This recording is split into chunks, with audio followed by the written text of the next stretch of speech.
हमेशा केसों में होता है, आपने भी आपके साथ ये मतलब सभी के केसों में होता है। जो भी पति अपनी पत्नी से पीड़ित है, जिनके झूठे केसेस उन पे लगाए गए हैं, पत्नी ने झूठे केसेस में उसको उनके परिवार को फंसाया गया है, तो नॉर्मली सभी केसेस में होता है, ये कॉमन होता है। बट दिक्कत ये होती है कि आप लोग ध्यान नहीं देते, इग्नोर मार देते हैं। अगर उस चीज़ पे ध्यान दो ना, तो उस पर एक्शन लो, तो चीज़ें होती है। अब मैं एक बात बताऊंगी आपको, जैसे आप सबको पता, अगर पत्नी आप पे केस कर रही है, लड़ रही है, कोर्ट तक पहुंच गई, थाने तक पहुंच गई है, ठीक है, तो सिंपल सी बात है, उसके पीछे किसी का सपोर्ट है। अकेले तो वो यहाँ तक कोर्ट कचहरी थाने पहुंच नहीं सकती। उसे नॉलेज कैसे पता है कि भाई इस पे केस भी कर दिया जाए, 498 का डी भी कर दिया जाए, मेंटेनेंस का केस कर दो, या और भी सारे सेक्शन जिसे।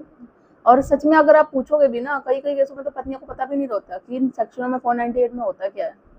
उठा के उन्होंने 498 का केस लगा दिया, तो मतलब उनके पीछे सपोर्ट है। अब सपोर्ट जैसे केस किसका हो सकता है, उनके मायके वालों का, माता का, पिता का, भाई का, या अगर वो आपकी पत्नी अडल्ट्री में है तो हो सकता है उसके बॉयफ्रेंड का।